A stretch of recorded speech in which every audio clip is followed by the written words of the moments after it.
Live from our studios at One Television Plaza, this is WTAP News at 6. Today is Election Day. We've got a preview of local, state, and national races. Good evening, and thank you for joining us this Election Day. I'm Phyllis Smith. It's finally here. Voters in West Virginia and Ohio join voters from across the United States to decide some important races. The race for the White House is the big race, but in the Mid-Ohio Valley, there are some big state and local races. Wood County voters will be deciding on their respective mayor and city council members for Parkersburg, Vienna, and North Hills. There is also a seat on the Wood County Board of Education on the ballot. Voters in Belpre will be voting on the Belpre City Schools levy. Marietta voters are deciding who will be the next city recorder. West Virginians will also be voting statewide for or against Amendment 1. It would enshrine banning medically assisted suicide, euthanasia, or mercy killing in the state's constitution. Those are already illegal in the state. In Ohio, voters are deciding on issue 1, which deals with redistricting. There is also one Senate seat in West Virginia and one in Ohio on the ballot. Polls opened at 6:30 this morning and will close at 7:30 p.m. today. As long as you're in line to vote by 7:30, you will be able to still vote. Turning to the weather now, it's dark out now, but you've still got about an hour and a half left to vote. Meteorologist Kirk Greenfield joins us now with the first look at your forecast. Kirk.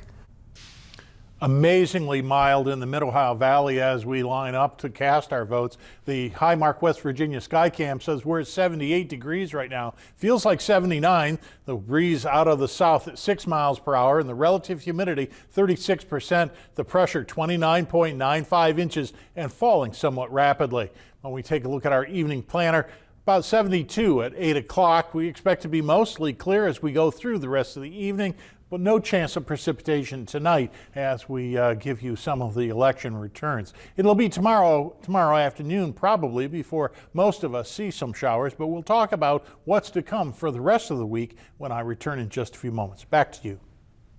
Thank you, Kirk. Voters in Parkersburg are voting on numerous races that will have big impacts statewide and locally. Our Chase Campbell joins us live from the Wood County Courthouse to talk about some of those races. Chase, what can you share? Thanks, Phyllis. Here in West Virginia, the biggest statewide race is for governor. With West Virginia Governor Jim Justice's final term nearing its end, 5 candidates are vying to be the state's next chief executive.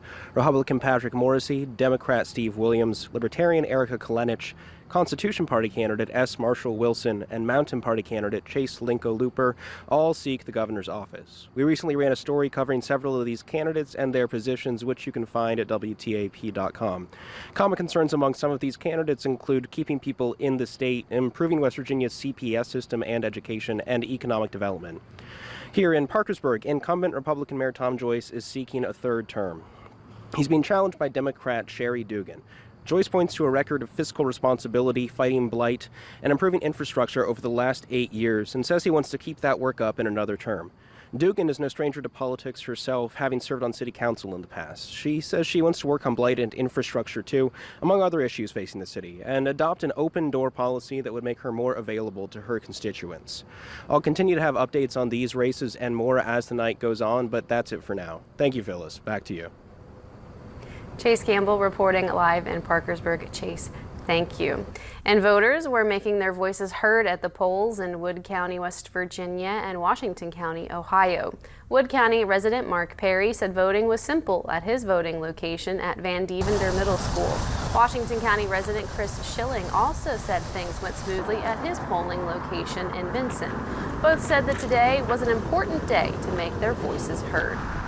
I think that more now than ever, that I think it's important that every person get a chance to come out and represent their personal beliefs. Well, I feel like this is the most important election of pretty much any of our lifetimes. So this is going to dictate the way we're going to live the next 4 years. And a lot of people are struggling, so I think this was very, very important. Schilling said it was busy at the Lighthouse Baptist Church, and he wanted to thank the poll workers at his precinct. Pleasants County says voting went smoothly, and they credit experienced poll workers with helping to make that happen. People have been at the polls all day casting their votes for different races. Our Haley Lanham joins us live from Parkersburg to tell us more about the candidates on the ballot. Haley, what can you tell us about the races you're covering? Yeah, Phyllis, I can tell you that even though it's dark out, it is still a beautiful, warm evening, and people are still coming in and out of the polls, and you still have some time until 7:30 when the polls do close. So let's talk a little bit about the people that are on the ballot. So moving over to Parkersburg City Council District 6, we have Democrat Brenda Brum, who is facing incumbent Republican Mike Reynolds. Then going over to District 7, we have Democrat Sonia Ashby facing incumbent Republican Chris Rexroad. And going on to District 8, we have Democrat Trish Pritchard facing Republican Andrew Borkowski. And going into District 9, we have Democrat Jeff Fox facing incumbent Republican Kathy Daly. Now moving just a little up the road to Vienna, we have 3 candidates running to be the next mayor. We have Chad Emmerich, Kim Williams, and incumbent Randy Rapp. Now the current recorder is not seeking re-election for Vienna, but there are 2 candidates that are seeking the position, and those 2 are Alice Goodwin and Rod Smith. Moving on to council, there are 5 seats available for council, and only 1 person is seeking re-election, and that would be incumbent Jim Leach. Now Roger Bibby is on the ballot, and if he does win, another person will be appointed later on. So there are 10 candidates on the ballot plus a write-in. We have Roger Bibby, Seth Colvin, Harry Ditzler, Brian Patrick Flynn, incumbent Jim Leach, Twyla Jean Martin, Toni Morrison, Carrie Rapp, Tammy Rhodes, Henry Sasson, and write-in candidate Kathy Boswell Davis. As I said, you still have some time to vote. The polls do not close until 7:30. That's all I have over here at City Hall. Phyllis, back to you. Haley Lanham reporting live in Parkersburg. Haley, thank you. The Mid-Ohio Valley Transit Authority gave free rides today in honor of Election Day. In order to get the transit fare waived, the only requirement for riders was to show their voter registration card. Route Supervisor Christopher Stoops says they made this offer to help people get to the polls who wanted to vote. We want to make sure that everybody has the ability to exercise their right to vote, no matter whether they have a vehicle or not. We're a public entity, making sure people have rides to get to where they need to go, and it'll be a good thing for us to do today. This was the first year the Transit Authority offered a deal like this. He hopes to make this service something that they do for future elections.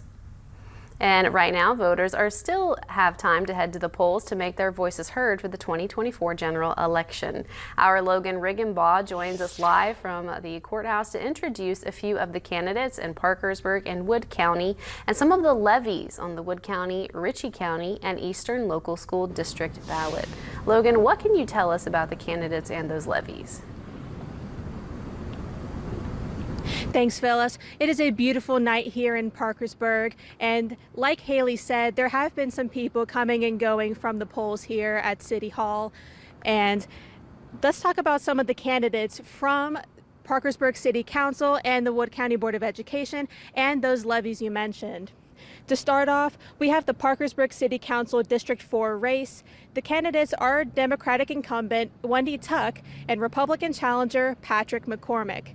Second, we have the Parkersburg City Council District 5 race.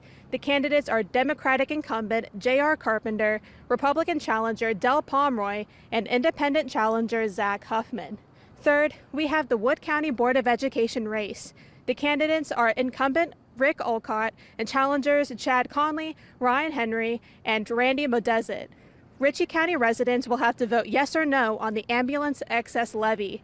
The levy will help fund the Ritchie County Ambulance Authority. Residents in the Eastern Local School District will also have to vote on a levy of their own. The Eastern Local Schools bond issue and tax levy will help the school district renovate the school buildings and add a new gymnasium. There is only a short time left for voters to go to the polls and cast their ballots when the polls close at 7:30. That's all I have, Phyllis. Back to you. Logan Riggenbaugh reporting live in Parkersburg. Logan, thank you.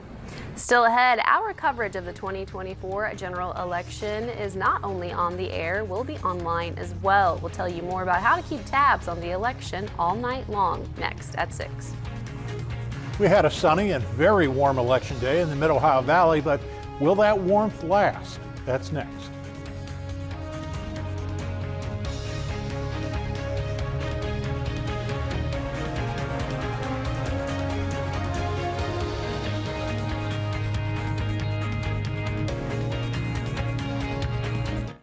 Serving Parkersburg, Marietta, and the entire Mid-Ohio Valley.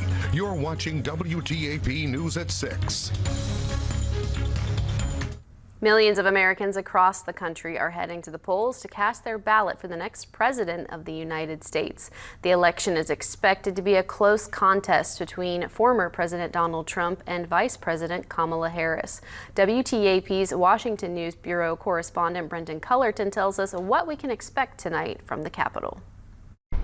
The candidates are now finished campaigning. Kamala Harris will watch election night here in the nation's capital from her alma mater, Howard University, while Donald Trump will watch the election night results roll in from the Palm Beach County Convention Center in Florida.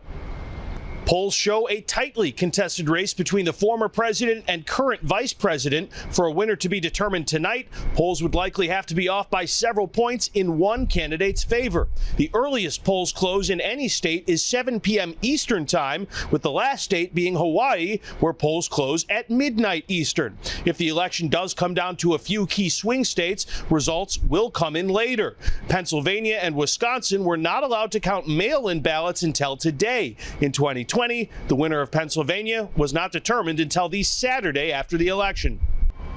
There are expected to be lawsuits filed challenging the results of the election in several states. Donald Trump filed dozens of unsuccessful lawsuits in 2020, and there are actually lawsuits already filed in several key swing states. Reporting in Washington, I'm Brendan Cullerton. There are a lot of races for voters in West Virginia and Ohio, including that presidential race and congressional races. Our Shyla Florence will be following some of those races and more throughout the evening. She joins us now live with a preview of what she will be following from our digital news desk. Shyla. Yes, Phyllis. Here this evening, we will be watching results come in all night long. Starting at 7:30, we will be streaming on our live stream on both our website and TV apps and our Facebook page. Throughout the night, I will be providing live updates on results as they come through. I will be watching the presidential and congressional races. I will also provide updates on the Wood County and Washington County races. As you can see here on our touchboard, we have the Parkersburg mayor races along with the city council and then our Vienna and North Hills races. And then in Washington County, the one big one we're watching tonight is the Belpre City Schools Renewal Tax Levy. And this levy is a renewal for the existing to be imposed by the Belpre City Schools District for the purpose of providing for the emergency requirements of the school district.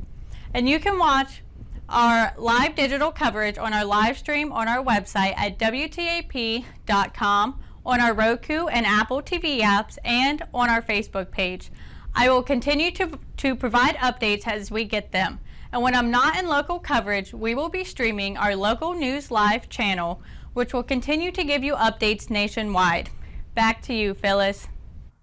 Shyla Florence reporting live in the Digital Center. Shyla, thank you. Now let's go to meteorologist Kirk Greenfield for another look at the forecast. Kirk, the weather could not have been better to vote today. You can say that again. We had bright sunshine and very warm temperatures that got into the lower 80s. That's almost unheard of in the month of November. Let's take a look at our radar satellite composite. Although we see the tail end of some showers tracking up I-79 in the mountains of West Virginia, nothing is coming into our area. No returns of concern. The view here on the Jantills Marietta Skycam atop the Lafayette Hotel says 78 degrees, 36% relative humidity. Winds are out of the south now at 6 miles per hour, and the pressure 29.95 inches and falling.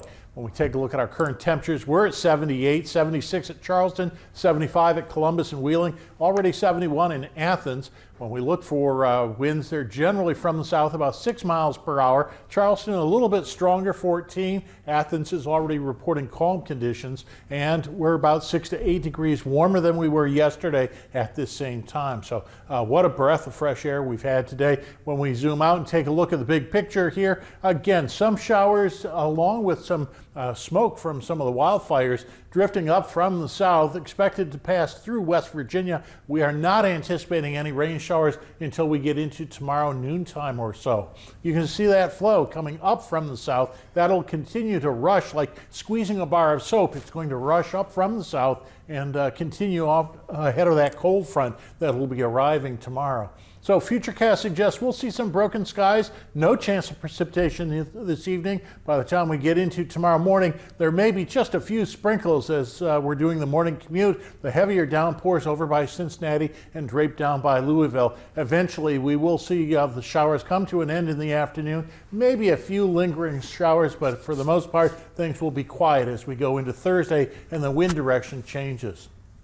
Humidity forecast, a bit of a spike coming as we get into Wednesday, but another round on Sunday. So overnight, 63 for the overnight low, increasing clouds, mild and a bit breezy. Tomorrow, 70, 71, scattered showers through the course of the period. And looking at the extended forecast here, our high temperatures after tomorrow will be capped pretty close to 65 and more seasonably average or normals as we go through this period. Phyllis? Thank you, Kirk. Still ahead, the Warren Warriors volleyball team is headed to the OHSAA state semifinals. We'll hear from the coach next at 6. The Warren Warriors are on their way to the OHSSA state semifinals after their 4-set victory over London. The Warriors will now go to Butler on Thursday at 5:30 as they take on the Roger Bacon Spartans. This is the first time in school history the volleyball team has gotten this far.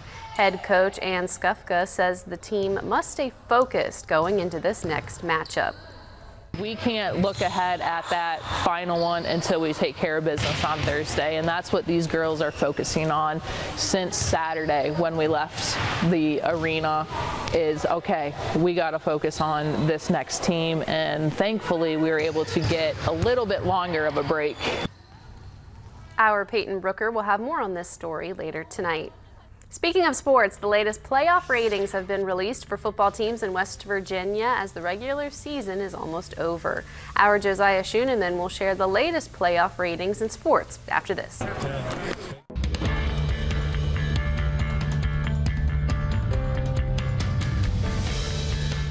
Good evening, everyone. For tonight's Jan Dill's Student Athlete of the Week, we head to Parkersburg Catholic High School, where we hear from a basketball player who's grinding it out both on the court and in school. I got the chance to speak with Landon Edwards.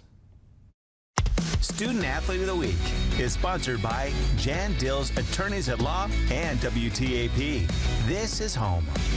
Landon Edwards is a senior basketball player for the Parkersburg Catholic Crusaders. When it comes to being a student athlete, he believes it is about being a student first and an athlete second. Being a student athlete to me is you got to be a student first. So if you have to keep a good balance, and if you don't keep that balance, then you can't be an athlete. You know, I always think of schoolwork first. Got to do the schoolwork first before I play basketball, so, or anything sport-wise. Landon manages his time balancing school and basketball by doing his schoolwork after practice. During his journey as a student athlete, his family and coaches have helped guide him along the way. My family, for sure. I think they've always pushed me and everything, and my coaches, of course. Family and coaches, for sure, helped me become a student athlete. Landon is a part of a Parkersburg Catholic basketball team who is getting ready for the season, which is over a month away. They're coming off their previous season in which they went 8-15, and it ended in the sectional semifinal against Ritchie County. However, Landon has hope for his senior year with the Crusaders, and he has big goals for the team. So I personally want to, my goals this year is to make it to state tournament and, do better as an athlete. And for, the team, go to states and all that. So what that would mean to me is that we, worked hard, worked as best as we could to get there, and I'd be accomplished with it. Landon has not decided on where he wants to go to school yet, but he wants to study computer engineering. From Parkersburg, Josiah Schuneman, WTAP Sports, this is home. The new playoff ratings have been released by the WVSSAC with some movement after Week 10 in the Mountain State. In Class 4A, defending champion Martinsburg remains at the top spot, followed by Huntington, who has moved up to 2. Wheeling Park stays put at 3, while Hurricane jumps 3 spots up to number 4. Jefferson is still at the 5th spot. Parkersburg South moves up 1 spot from 9th to 8th, and the Parkersburg Big Reds remain in the 16th spot. And over in Class AA, the top 3 has been adjusted slightly, while Frankfort and Roane County stay put at 1 and 2 respectively. Williamstown has worked itself back, moving up 1 to the 3rd spot. They are followed by Independence, who is up 2 spots to 4th, and Philip Barber moves down to 5. And with the college hoop season tipping off this week, tonight's Sports Bowl question asks you, will the West Virginia women's basketball team win more than 25 games this season? Yes or no? Vote in the sports section of WTAP.com as the Mountaineers open up their season tonight against Towson. That'll do it for sports. Back to you, Phyllis. Exciting. Thank you, Josiah. When we come back, Kirk has one last look at the forecast. You can download the free Pinpoint Weather app from WTAP directly into your phone and get all the weather information in the palm of your hand. This evening, we expect to be in the 70s and dry, so there's no reason not to get out to cast your vote during the next hour. Thank you, Kirk. And thank you for joining us. We'll have live election updates throughout the night, and we'll be back tonight at 11 with more election coverage.